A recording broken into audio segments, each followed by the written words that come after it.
የአብይ አህመድ ስርዓት የምንፈልገውን ቦታ አልሰጠንም ወይም ስልጣን አልሰጠንም በሚል ከኩርፊያ በመነጨ መልኩ አሁንም ፋኖ እያደረገ ያለውን ትጥቅ ትግል የዚህ ትግል ባለቤት እንደው የዚህ አጋዥ ወይም አማካሪም ደጋፊም በመሆን አይደለም፣ የዚህ ትግል ባለቤት ለመሆን ከዚህም እንቅስቃሴዎች እናያለን። ምናልባት እንደ አማራ ፋኖ በጎጃም ወይም እንደ አንድ የአማራ ፋኖ በጎጃም አመራር አሊያም እንደ ግለሰብ የምናገረው የምንታገለውንና የምንታገልለትን መለየት ያስፈልጋል ብዬ አስባለሁ። ከዚህ አንጻር የሚደረጉ ቅድመ መከላከሎች ምናልባት እኛም የምንደግፋቸው እኛም የምንታገልባቸው የትግላችን ነባራዊ ሁኔታዎች ናቸው። ከዚህ በዘለለ የሚደረጉ መገፋፋቶችና መነታረኮች ግን ህዝባችንን ወደ ባሰ አሁን ካለበት የህልውና አጣብቂኝ ወደ ባሰ የጨለማ ዘመን የሚወስዱ ስለሆኑ በጥንቃቄ መታየት አለባቸው ብዬ አስባለሁ። ስጋቶች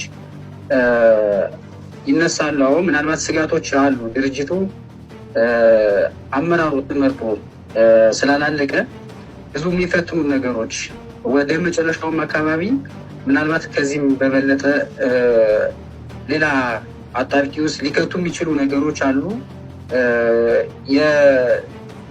የውጭም የውስጥም የየራሱ መሰረታዊ ፍላጎት ያለበት ሂደት ከመሆኑ ጋር በተያያዘ በምንፈልገው መልኩ በምንፈልገው ሁኔታ የምንቋጭበት እድሎች እንዳይጠቡ ሁላችንም ተባብረን በአማራዊ ወንድማማችነት፣ በአማራዊ ባህልና እሴት፣ በአማራዊ ትልቅነት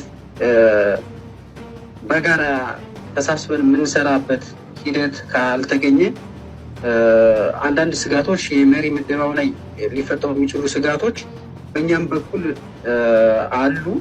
ምናልባት ተስተካክለው ቅርጽ ይዘው ይሄ ከአካባቢያዊ ስሜት ከአካባቢያዊ አስተሳሰብ ከጥላቻ የወጣ አመለካከት ውስጥ መግባት የማንችል ከሆነ ነገሮች ከድርጅቱ ስያሜ የዘለለ ላይሆኑ የሚችሉበት አጋጣሚ ይኖራል ብዬ አስባለሁ። ብርሃኑ ጁላ ወታደር አያችሁት? እኛ ቁመን እንዋጋዋለን፣ እሱ በቁመት ልክ እያደረገ ምሽግ ይጭራል። ይሄን ቦቅቧቃ መንግስት ይሄን ያክል ድንጋይ ነው በሲኖ እያመጣ የሚጠቀመው። ይኸው ለምሽግ ይሄን ያክል በድንጋይ ለሲኖ እያመጣ የሚጠቀመው ቦቅቧቃ መንግስት ለምሽግ እንግዲህ በሲኖ እያመጣ ይቦቅቦቅ። ይሄን ቦቅቧቃ መንግስት እዩት፣ እዩ ፋኖ ምን ያህል እንደሚፈራው በሲኖ እያመጡ የሰሩት ምሽግ እዩት። ይኸው እድሜ ልክ የማይካብ ምሽግ ነው በሲኖ እያመጣ የደፋ። ይኸው ቦቅቧቃ መንግስት ይሄ ነው እንግዲህ መንግስት ሆናለሁ የሚለው። ይሄን ቦቅቦቅ ተንቦቅቦቅ ጥሮት ሄደ። እዩት ይሄን ቦቅቧቃ መንግስት። ይሄን ቪዲዮ ብዙ ይሄን ወራዳ መንግስት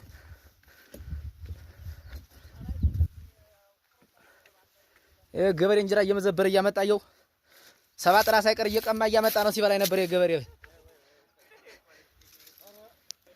ይሄን ቡቅቡቅ መንግስት ይኸው ገበሬ ሰፌድ እያመጣ እንግዲህ ይሄ ነው አየው። ይሄን ምስኪን ማህበረሰብ እየገባ እስከ ሰባ ጥረው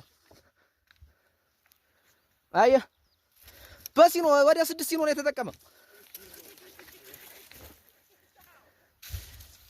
እንግዲህ ይሄ ነው እንግዲህ እዩት። ይሄን ቡቅቡቅ መንግስት እዩት። ፋኖ ግን አይታችኋታል፣ ቁማና የምትዋጋ ይሄን ያክል መስዋዕት ይሄን ያክል መካብ አይመቻትም።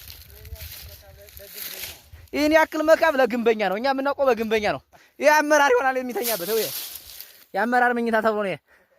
ይሄ አይጥ ይመስል አይ መንግስት ይሄን ቦቅቧቃ መንግስት ጉንዳን ይመስል እንግዲህ